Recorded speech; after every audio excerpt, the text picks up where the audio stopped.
¿Qué hubo, pues, parceros? Estamos aquí en el podcast de la comunidad de MLOps Community, y vamos a charlar un ratico de FastAPI y otras cositas, type annotations, computación distribuida y cosas muy divertidas. I'm going to go ahead and call out first and foremost your shirt. You're wearing the Go Fast shirt for our man, FastAPI. Go fast, don't die. That's so perfect. Yeah, go fast for the Go Fast API. Oh, that's so perfect. I saw that like halfway through the conversation and I was like, I didn't actually realize, but there you go. You didn't? Oh man, I thought you did it on purpose. No, I'm not that clever. Well, this was brilliant. What were your top takeaways with talking with Sebastián Ramírez? I'm a little bit blown away. I need to kind of digest what just happened, but I think I said it right at the end that it's very clear that Sebastián has that real deep technical knowledge and he's really honed in a few things he really cares about. Yeah. And he can now just bring that value everywhere he goes. Everything he touches, he can add that little sprinkle of magic, and it's really powerful, right? He had some cool ideas around like how to tackle those big problems and how to, we kind of never mention it explicitly, but how to stay motivated, do stuff that you care about, right? And like be your own customer. So I really like that. He was very much like, he told us the whole story of how he created FastAPI, and it basically came down to him scratching his own itch, right? Even though he tried to not do it, he was actively trying not to do it, and then he eventually does it and says, I got to do it because I can't find anything that does what I want. And when he rattled off the list of things that he wanted, I thought that was brilliant too. Like how he knew very clearly, like I wanted to do this, I wanted to do that, I want all this stuff, and I couldn't find anything that worked. And then the other thing, like exactly what you were saying, that really stood out to me, the bigger picture of him saying, here's what I'm really passionate about, and where can I add value with these things that I'm passionate about? How can I go into other open source projects now, like what he's doing, that will add extra value to these projects if I bring my little touch of magic to it?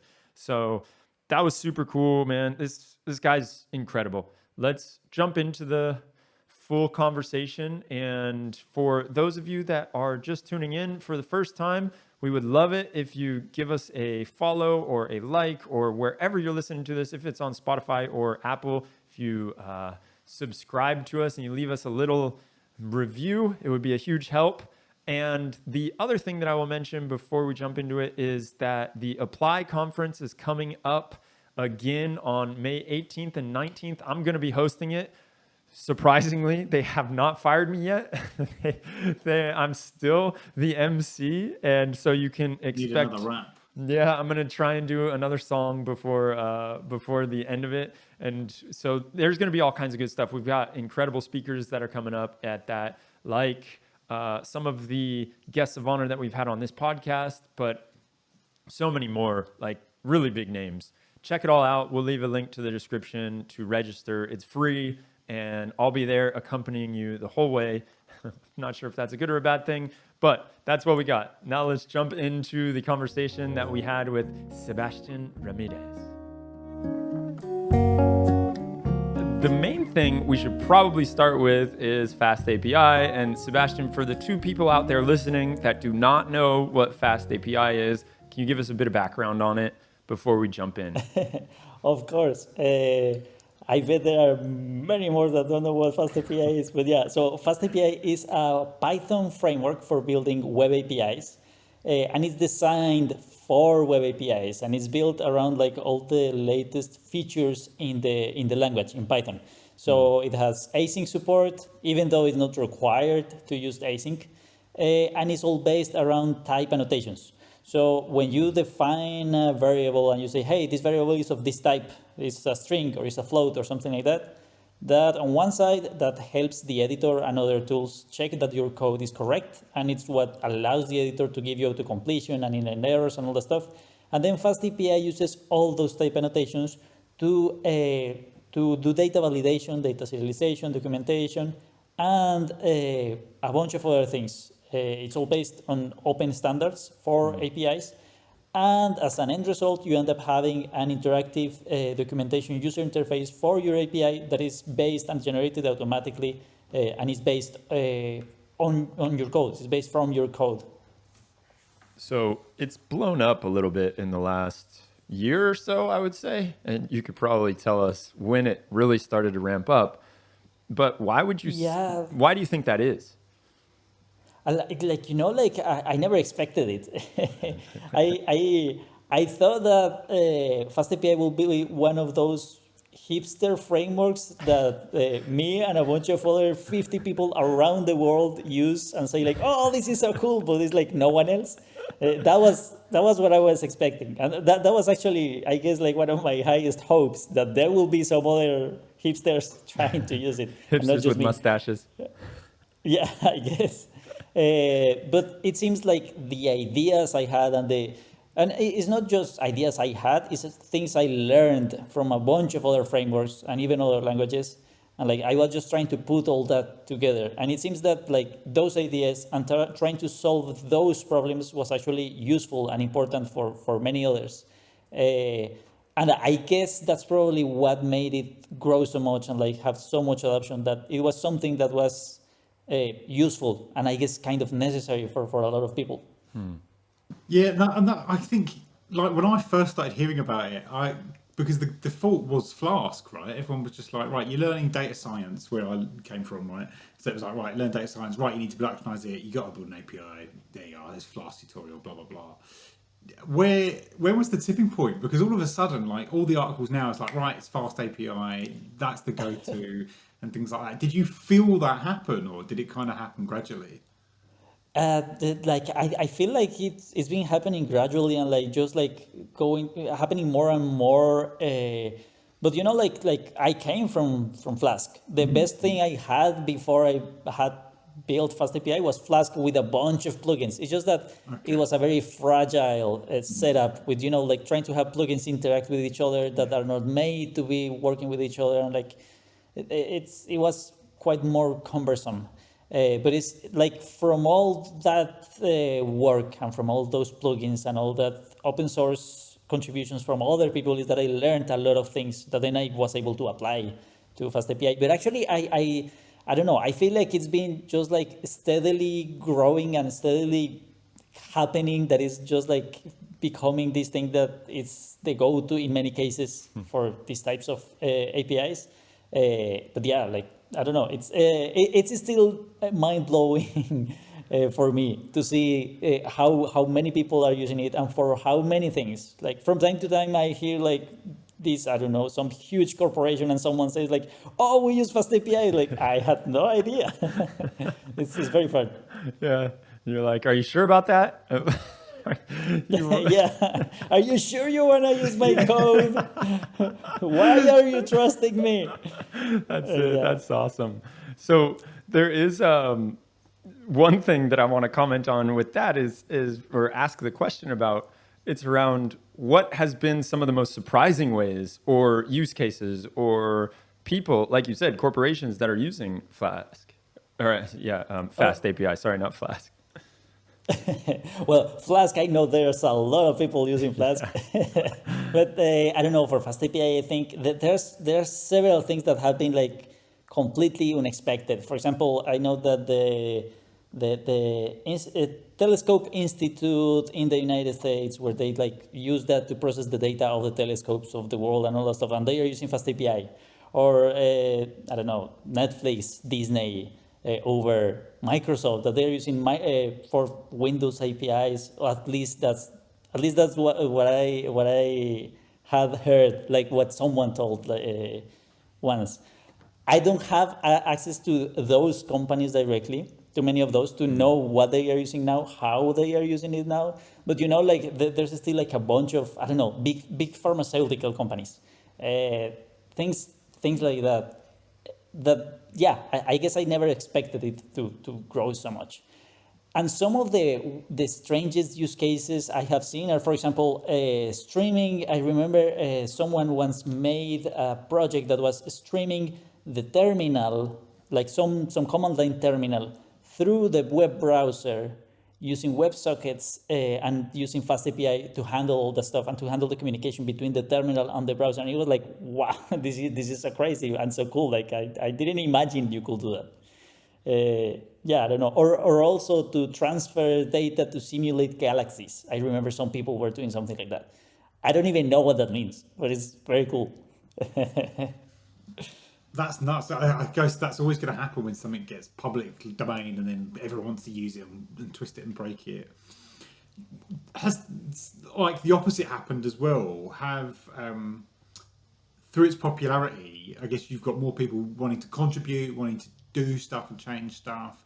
Has that kind of, has anyone done anything that's blown your mind, or you've looked at and you've gone, oh wow, like I'd never thought of doing that way? And well, what's the biggest sort of lesson learned and things from that experience?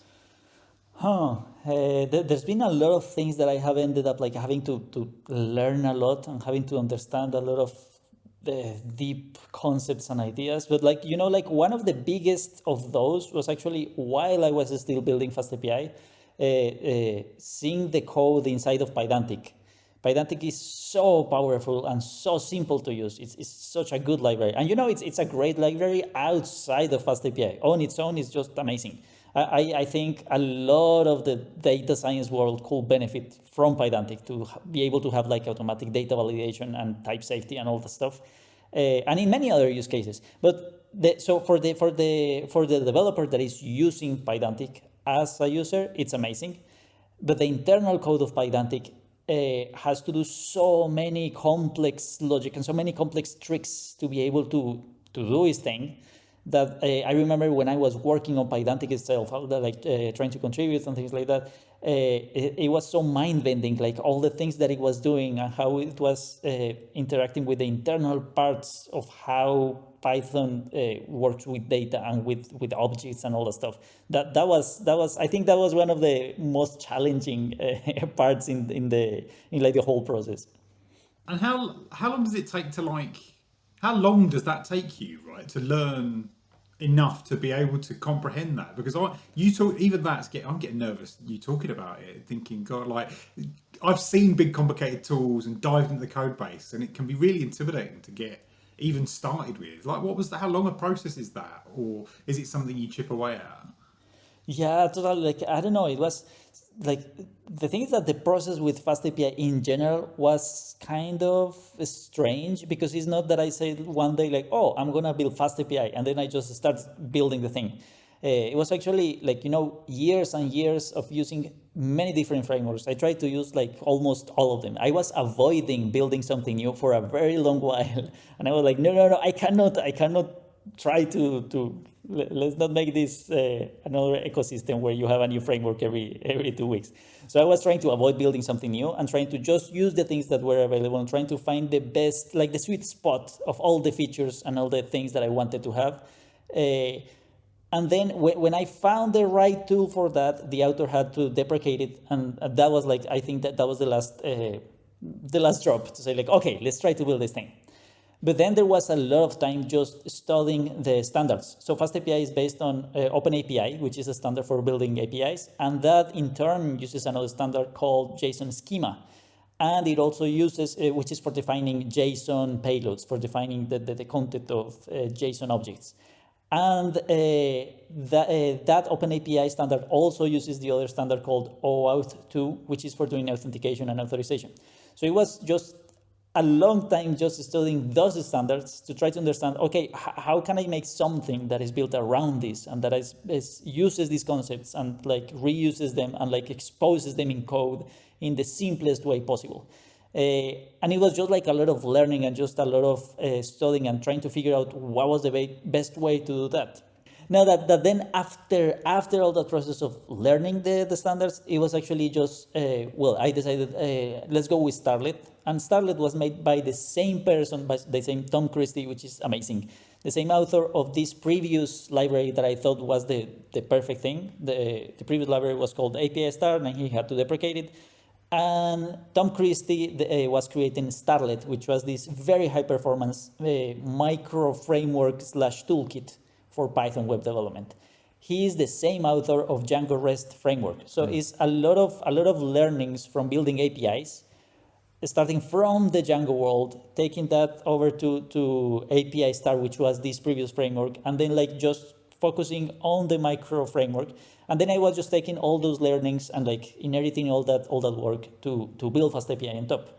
But then I wanted to mix it with Pydantic that had all this great user experience and like interface to work with data, just using standard type annotation so that you don't have to import and learn some new class for defining strings. You just use the standard Python string. You just use the standard Python float and all those things. And then it was just also a lot of work in Pydantic implementing JSON schema, which is this other standard in Pydantic, so that Pydantic will have support for JSON schema. So I do all that stuff to then finally be able to integrate that JSON schema from Pydantic into OpenAPI and put all those things together. So it was just a lot of building the recipe ingredients and like making sure they were in place before actually cooking the thing. So it was like, I don't know, like the moment when I started building FastAPI itself, I had been working on trying to make that thing happen for quite a while. Yeah, okay, I get you. And what were the main pieces that you felt like were missing when you were out there window shopping? What was it that was like, damn, this has this, but then it doesn't have this, and then maybe there's another one that does have that, and then it doesn't have this, and so you need to have them both, but you can't use them both? What were those pieces that you were like, I really need this? So, there's actually a bunch. I wanted to have auto-completion and inline errors in the editor. I have really bad memory, and I want the editor to tell me what is the thing that I have to type. When I'm trying to make a string in uppercase letters, I never remember, is it upper, is it uppercase, is it capitals? I don't remember the names of the methods. Even more when you are working with Python, that like one of the best features of Python is that you have the flexibility of using so many libraries and so many packages for so many things. So you are normally just using new packages and new libraries. There's no way to just memorize all the methods in all the things that you are using. So I really like being able to have auto-completion. I wanted to have that. I wanted to avoid as much as possible code duplication and information duplication. You know, in many frameworks and in many tools, you have to say in one place, hey, name is a string and age is a float. But then again, you have to say the same information in another place, in one for documentation, in another one for data validation, in another one for serialization for the output of the data, and maybe in another one to save the thing in the database. And you have to use 4 different ways of declaring that something is a string, which is not necessarily code duplication because you are doing it in a different way, using a different class from whatever specific library is, but it's still the same meta information, sort of, let's say metadata of that particular model, of that particular data type. And I wanted to avoid all that duplication of information because keeping that in sync is very, very error prone. And it introduces a lot of bugs in the future when you have to refactor and change things. So I wanted to avoid that. I wanted to have best practices by default. I wanted to be able to have data validation and to, like, you know, when I was building simple APIs with Flask and with other tools, doing the getting started guide in those tools, in those frameworks is pretty straightforward, but then you quickly realize that you have to validate that the data is correct and that what you're receiving is actually correct. And then you end up having 50 lines of code with if statements everywhere, trying to check if this is actually a string or not. And I wanted to be able to have that solved by default. I wanted so many things. I wanted to have very simple code. I wanted it to be very short so that you didn't have to create an instance of a class to then pass another instance to another function to some, you know. I wanted to have great support for all the editors. So and that was actually part of the process of building FastAPI. Before writing the internal code, I wrote the design of the interface that the final user would actually use. And I tested it in several editors. I tested it with Visual Studio Code, with PyCharm, and with editors based on Jedi, which are like most of the others, to make sure that like everyone will have the best developer experience, because that's what I was targeting. Like I was targeting myself as a developer. I wanted to have a good time, but then I wanted, like, if anyone else is coming from any other editor, I want them to have a good time developing with this thing as well. And I wanted to have a automatic interactive API documentation. I thought that was amazing, and that was the first time I saw that was with Django REST framework. And then I realized, then I discovered that there was a new standard for defining APIs with OpenAPI, and it has Swagger UI that could interpret that definition of the API and provide this amazing interface. So I wanted to have the thing based on that. And I wanted it to be able to have good security tools and authentication, authorization, roles, permissions, whatever was needed. I also wanted it to be as independent as possible from any other tool. So it wouldn't need plugins. It wouldn't need any particular database or any particular, like you can just like import the package that you want to use and just use it directly. I don't know what else I wanted to have dependency injection too. And I brought that from the front-end world, working with TypeScript. And I wanted to have these features here as well. I think there was a bunch of other things, but I'm already talking too much. So yeah, let's leave it there.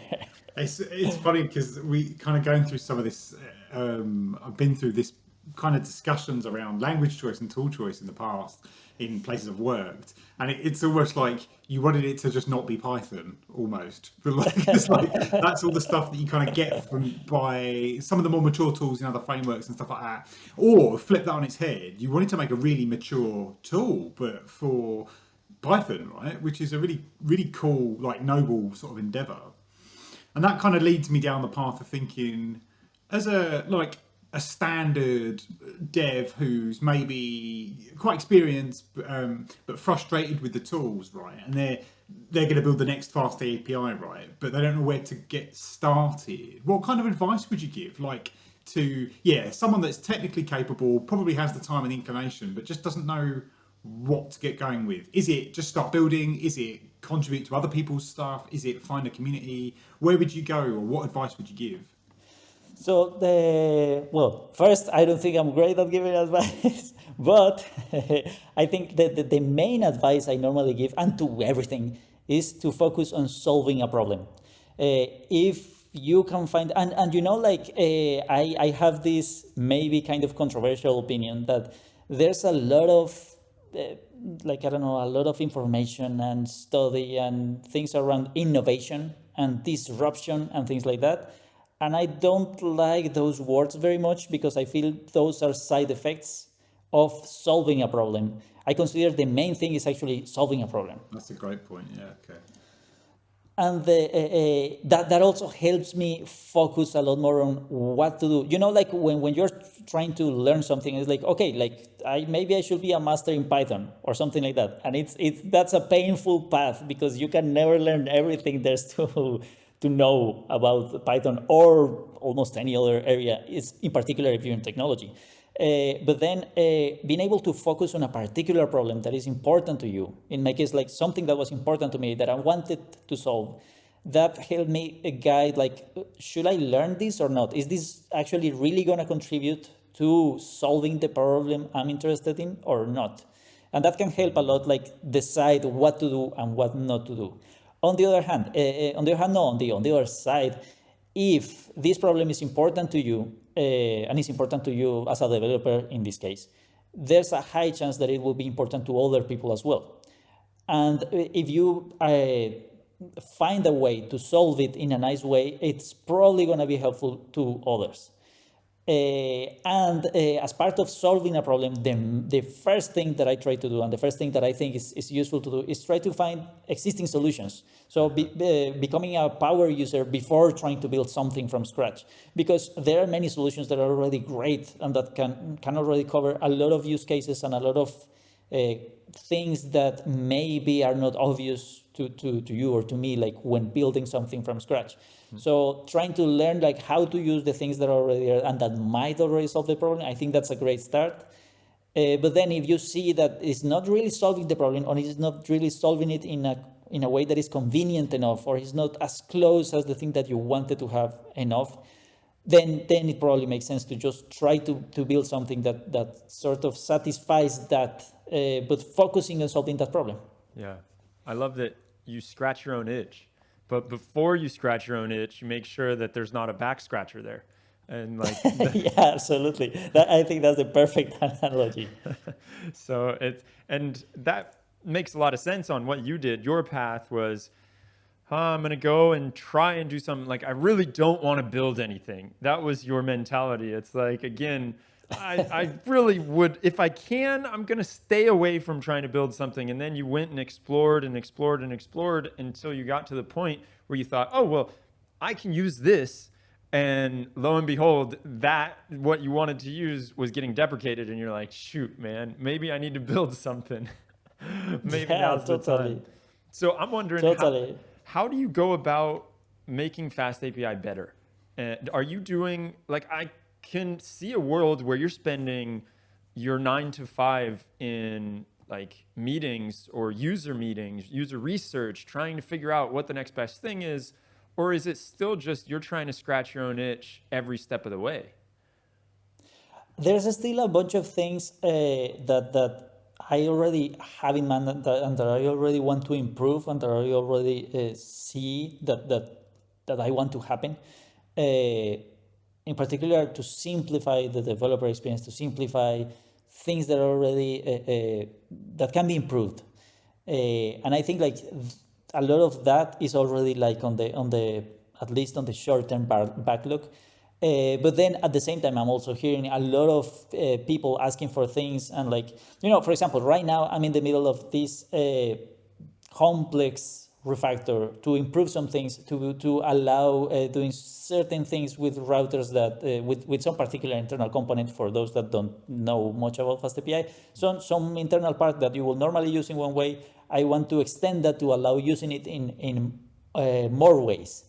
But then, like, this refactor touches so many things and so many particular corner cases that have come along in previous issues and previous pull requests and that already have tests there and things like that.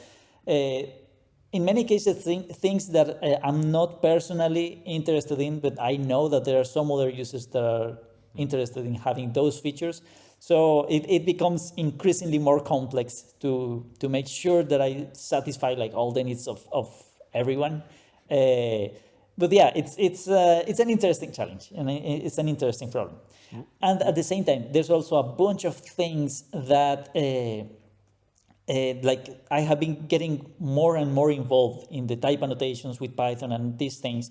And I get to see and to understand a bit more, every time a little bit more, how all these things work and how I can improve all the type annotations and how they are used internally in FastAPI, how to make things easier and more obvious and more intuitive, all these things. So yeah, there's a bunch of things that I want to improve in that to make like all the experience and all the development nicer. What specifically are the things that you want to simplify? And why are they cumbersome right now? So, for example, there are some particular parameters that you can pass to, for example, to OAuth objects. And they receive a dictionary that will have some particular variables and some particular keys with some particular types. And right now, in the internal FastAPI codebase, this is defined as a Pydantic model, but you can also pass a dictionary with the same fields as the Pydantic model. But the thing is, if you start typing the dictionary, you will not have autocompletion for the keys that you will have there. And now there is a new, relatively new type annotation in Python that is called typed dict that allows you to define something like a Pydantic model, but it's for defining dictionaries and the keys and the types of the values of those keys for dictionaries. And if I can define these parameters as type dicts, then tools that can check for inline error, for type errors can show inline errors when you are passing an incorrect key and things like that. And recently, like I have been so excited about this type dict because I knew that this will allow editors to provide better autocompletion for dictionaries. Visual Studio Code had support for that for a while, and now PyCharm recently added support for autocompletion and inline errors for these type dicts. So now you can start a dictionary. For example, let's say you're calling a function, and then you say you're gonna pass the parameter, and this parameter, let's say, is called options, and options equals, and then you start the dictionary, and then you hit command space, control space, or like whatever is the key to trigger autocompletion. And then the editor now in modern editors, and now is PyCharm added that like last week or 2 weeks ago. It's very recent. Now they will provide you auto-completion for the keys of the dictionary that you can pass to that dictionary options and things like that. Of course, it requires that the options parameter is annotated as that particular type dict. So I want to add type dicts to a bunch of the parts in FastAPI that will receive options so that you can have more auto-completion. I'm always optimizing auto-completion, I guess. Oh, I love that. I've got like a more MLOps focused question that I really want to ask, but part of me really wants to ask, you've talked a lot about scratching your own itch and solving problems that frustrate you. Do you have a rough estimate on how much of your time do you now spend building FastAPI versus using it to actually solve the problems that's also something that I find very, very interesting and very intriguing, is that many open source developers end up spending much more time maintaining the open source code than working with it. And I feel that is dangerous, because implicitly you will end up trying to optimize reducing the work and like scratching your own itch as maintainer of the code, not as a user of the code. So I try to make an effort to do things that require me to use FastAPI as a developer, so that I can feel the pains that developers will have, and that I can figure out like, okay, I need to improve this thing, I need to improve this other thing. For example, another of those things that I want to improve is that when you declare a pedantic model, for example, for a response, and the data that you are returning back from the function is not valid, then that means that that is a server error, because you are telling the client, hey, I'm gonna give you this information, but then you are giving it other information. So the error says like, hey, this is invalid. I'm not gonna just let it pass through and send the client something that could be invalid and like that is breaking the contract or something like that. That server error currently shows a very long stack trace that doesn't give enough information of where the problem exactly is. That's something that I want to improve. And that's something that I get to see when I'm working with a big FastAPI application, and it's like, oh no, where is this problem? Where is this happening? And then like I have to go through the pain of finding out where that thing is, but seeing those things as a user, from the perspective of the user that is using the tool, helps a lot in guiding, again, in also guiding the direction of like where to go next and what to improve and what to do. That must be a really useful sort of experience, but at the same time, you can't really be angry at anyone because like you put it there. So right, I wanted to get onto an MLOps question then. Thinking about, so if it wasn't FastAPI, right? So say that already existed, someone else was doing it. Yep. Do you have a feel for what would be the next itch you were going to scratch in like the MLOps space? What do you think is missing? What frustrates you in that space that you think, yeah, actually I could take a good stab at this and build something that would complete the tool set? Like in general in the MLOps area, or like in APIs?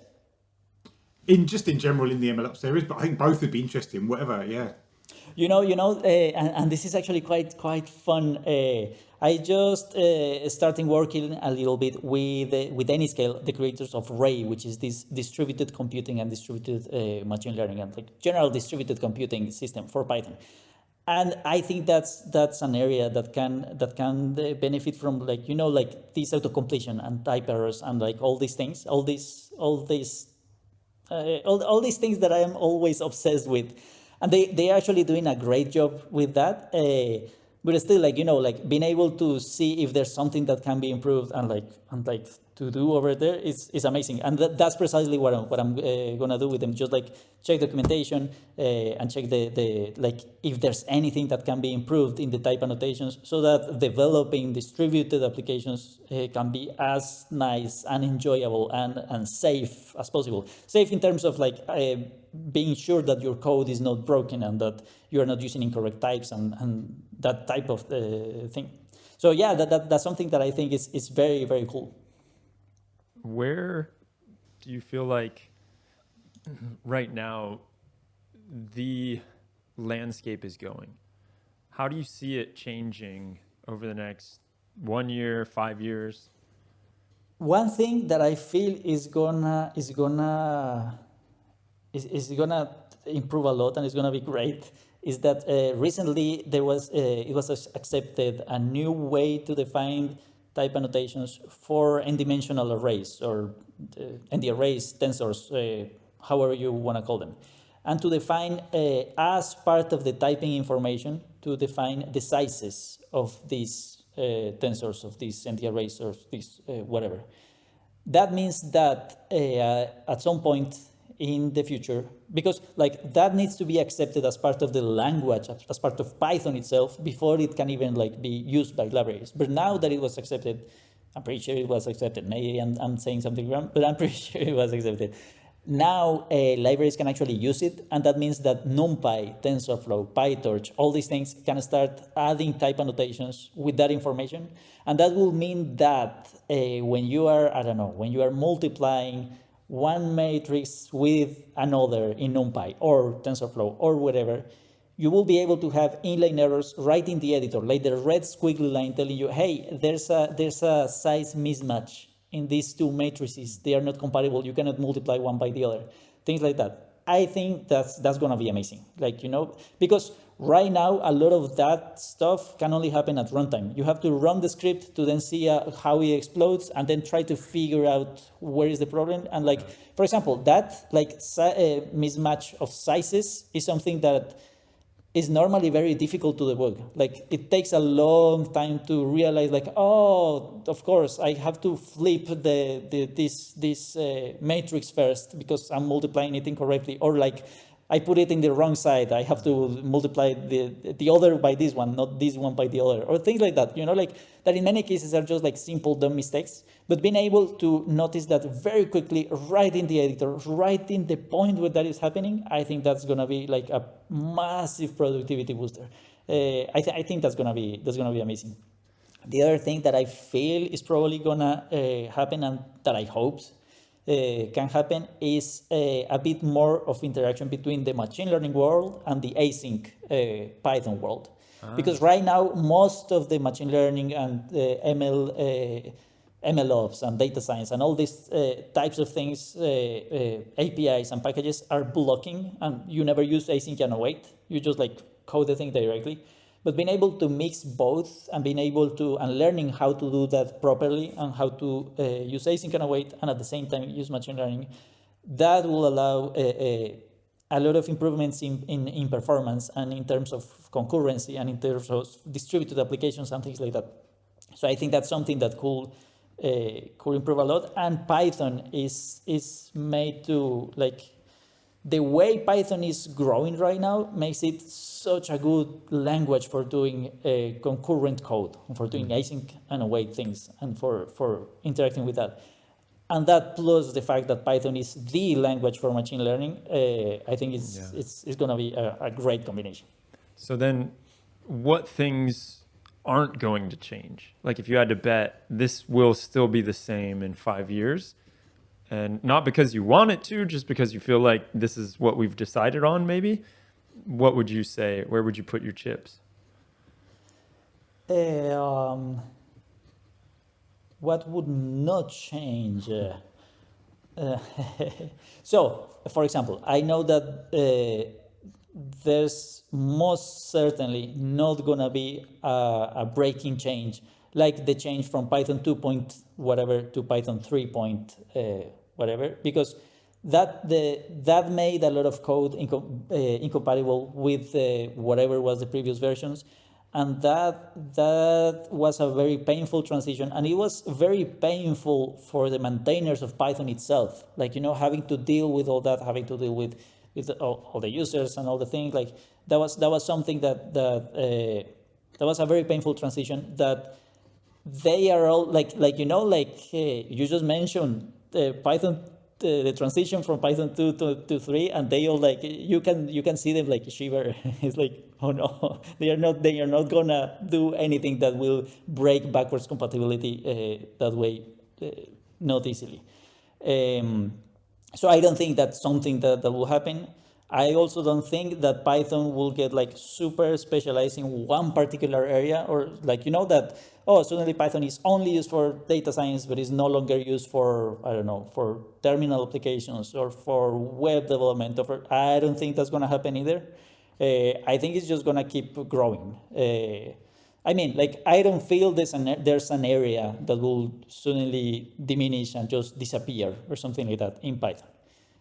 So yeah, like it's I don't know if it's a good answer or not, but it's something that is not that I feel is not going to change, like the diversity of things that you can do with Python. I will love think it. that, yeah. Yeah, I think that's perfect. That's a great answer. One thing that I'm wondering about, I want to change gears real fast and get a bit more into the human side of you and know about, like, because I've seen you went all over the place. You were in Colombia, or you started your life journey in Colombia, and then you went to Saudi Arabia. You're now in Germany. There's got to be a lot of cool stuff that's happened along the way. I would love to hear about Saudi Arabia, but I also just want to know, like, the main thing I want to know is, how has your life changed since FastAPI? Like, how have you as a person started to, what has changed, I guess, is the main thing, and how? That's a very interesting question. Like, so much has changed. So much had changed even before FastAPI. From Colombia. I'm from Colombia, Latin America. That's why the accent, for those that hadn't noticed. I ended up in Saudi Arabia and Bahrain, which is like the island on the side, and then in Dubai for 1 year and a half or something like that, and then now in Germany. And now from Germany, I'm working mostly for companies in the United States. But remotely. So it's like this weird thing, like all over the place, and like that implies a lot of changes. But after FastAPI, like, I don't know, it's so many things have changed. It's very strange. It's really strange. Of course it's super exciting and very cool, and like I get a lot of things out of it. But at the same time, it's quite strange. Like one thing that I think is particularly fun is. I built this whole thing, FastAPI, on blah, blah, blah. And I built this library for building command-line applications, Typer, which is like with the same style of FastAPI. And then I built this library for communicating with databases built on top of SQL Alchemy and Pydantic, which is like kind of an ORM or something like that. But the thing that got me more followers on Twitter was one tweet that was fun and that went viral, and that was just like mildly fun. And like that was the thing that gave me the most exposure, I guess. I don't know, it was very strange because like I worked so much in FastAPI, and I made a joke about FastAPI, and that's what was super viral, and like what brought a lot of people to see what I have to say. And like, hey, I won't say a lot of fun things. Like, I'm just talking about FastAPI and Python. I'm mostly boring, but yeah. And I think that what you said, that famous tweet, has made its rounds all across the machine learning and even software engineering internet, because if you don't know and you're listening and you're wondering what the tweet is, it was something along the lines of like, a recruiter asked me if I had experience in FastAPI or like 7 years experience, right? And I said, no, I only built it 5 years ago or something like that, was it? Yeah.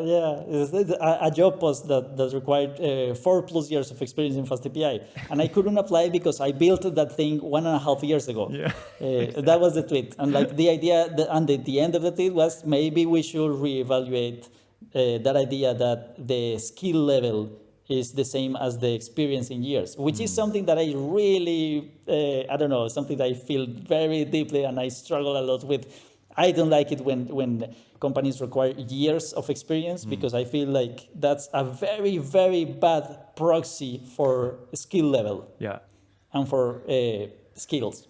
Yeah, because you could have just been sitting around doing nothing for 10 years at some big company or whatever and not gotten fired, just doing the minimum.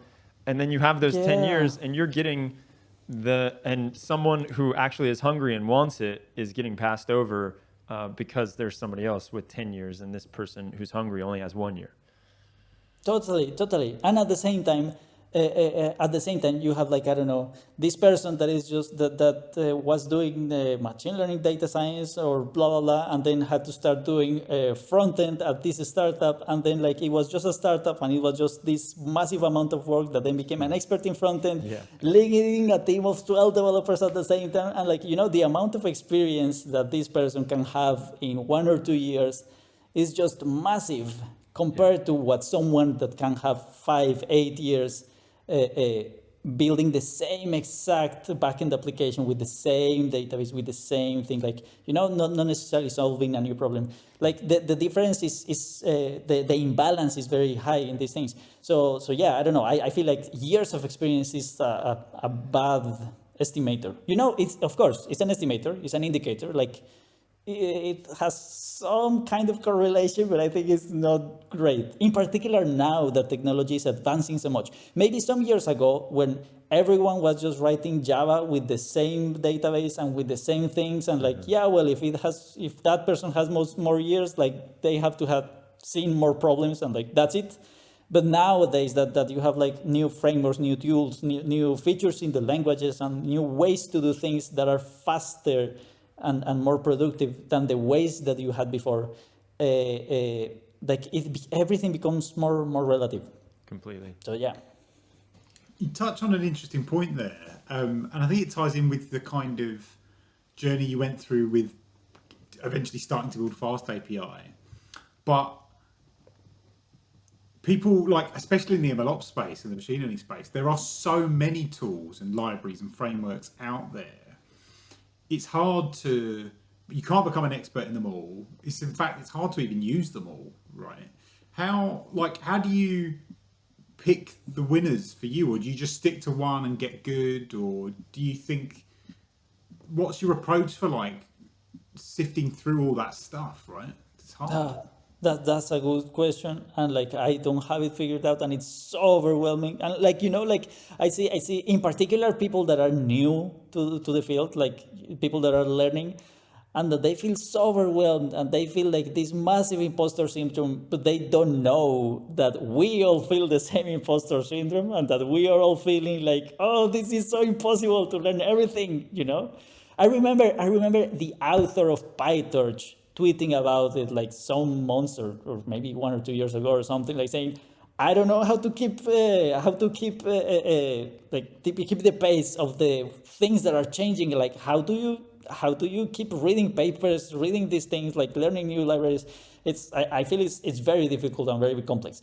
My personal approach is like, well, before I used to read a lot of blog posts trying to compare one thing and the other, but then in the end, in practice, I ended up realizing that these blog posts, in the end, are like in one way or another biased to the point of view of that person. And I have been finding more and more the things that I really want to optimize. For example, autocompletion and inline errors and like editor support, and these things are very important to me, and I want to be able to have that. Whatever comparison is done by someone else is probably not gonna have in mind the things that I think are more important to me. What I have been doing like lately when exploring technologies or things like that is to try to follow the getting started tutorial of those technologies, and just like try to follow the very first steps and try to get the feeling of how it looks like, how it works. And that gives me a lot more of a sense of like, do I like this or not that much?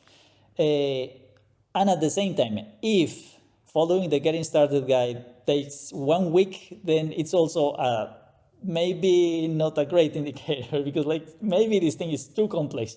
And like, I don't know, maybe I can start with something simpler and see if that's good enough for the things that I want to do. That's also what I recommend with FastAPI. Like when you're thinking like, should I use FastAPI or not? Instead of just reading what others have said that you should do or not, I recommend just like reading the first page, like the main page of the website, just the main page, and following that tutorial and like executing it and like running it in the editor.